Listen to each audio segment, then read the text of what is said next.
Governor, this is really the first time we've had an opportunity to talk since the whole excitement over the veepstakes and you possibly being Kamala Harris's running mate. I think a lot of Pennsylvanians want to know, what was that whole process like for you? Well, look, I was really honored and humbled. But I said throughout the process, the vice president had a really personal decision to make throughout it. And, you know, in the end, I had a really personal decision to make, too. I love serving as governor. I love serving the good people of Pennsylvania. I'm honored that they gave me this opportunity to represent them, and I'm thrilled I get to keep doing it for a good long while.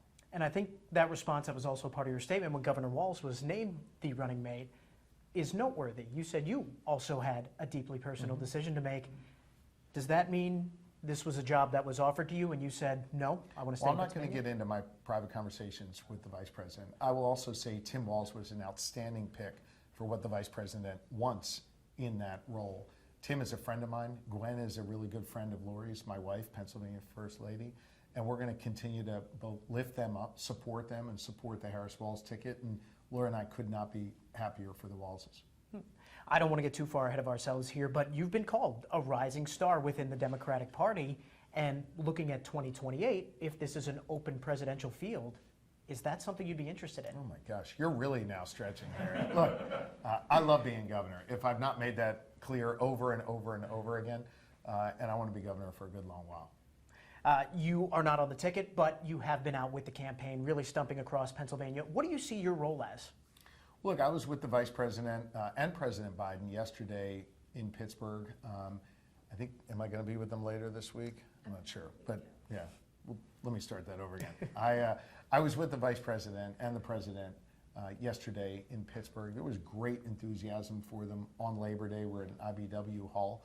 And look, I think the best thing I can do is speak honestly to the good people of Pennsylvania about the Kamala Harris that I know, someone I've known 20 years, someone who has the right heart, the right disposition, the right views to help lead Pennsylvania and this nation forward. And so I think the best thing I can do here in Pennsylvania and across the country is just tell the story of the Kamala Harris I know and how those policies are going to positively impact our community.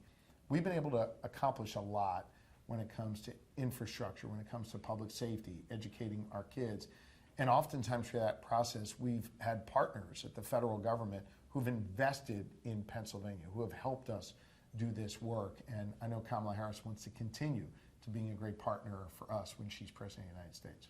What are you hearing out there in Pennsylvania? We know how important the state is to this election. Yeah. So what are you hearing from voters right now? You know, I think Pennsylvanians acknowledge that they're likely to determine who the next president is. Hell, it may be the one thing Donald Trump and Kamala Harris agree on, is that as Pennsylvania goes, so goes the nation. And so there's a unique responsibility, I think Pennsylvania voters feel. By the way, which predates all of us. It goes back 248 years to what happened in Independence Hall when we set our democracy in motion. Ben Franklin left Independence Hall that day after signing the Constitution. He was greeted by a Philadelphian on the street, and he was asked, do we have a monarchy or a republic? And what did Franklin say? He said, we have a republic so long as you can keep it. Pennsylvanians have been keeping it for the last 248 years.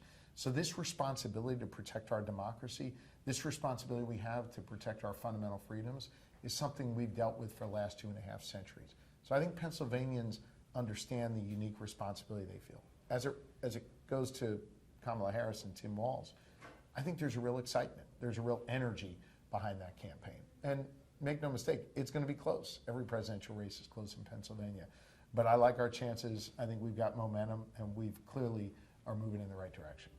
Given who you are as governor here of Pennsylvania, do you think it's a little bit tougher for the Harris-Walz ticket to pick up some of these maybe undecided voters now that Josh Shapiro is not on that ticket? I know you're out stumping for them, but maybe someone looks and says, well, I know Josh Shapiro.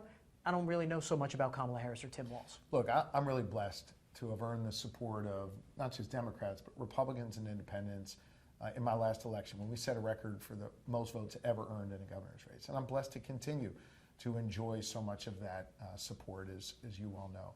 And I think the best thing I can do is just level with the people that support me and the folks that don't about what I see in Kamala Harris and Tim Walz and why I think they will be better to help us here in Pennsylvania than Donald Trump and J.D. Vance. I'm going to continue to share that story openly and honestly and forthrightly with the good people of Pennsylvania. And last one I have for you, What's next for you, Governor, over the next 60-plus days as we get closer to November 5th? Well, I'm working my tail off as governor. I'll be in Pittsburgh tomorrow morning touting the education investments that we've made, the historic investments that we made in education, and then I'm going to survey some flood damage in Tioga County, which is in our northern tier, and I know I'll be back in the southeast a day or two later than that. So I'm all over the state every day. I enjoy the work I get to do in the Capitol. I really enjoy the work I get to do when I'm out in the community, visiting a police department like this, seeing the investments the Commonwealth has made and how it makes communities safer. So I'm going to be on the road a lot doing my job as governor. All right, Governor. Thanks so much. Thank you. Appreciate it. Thank you.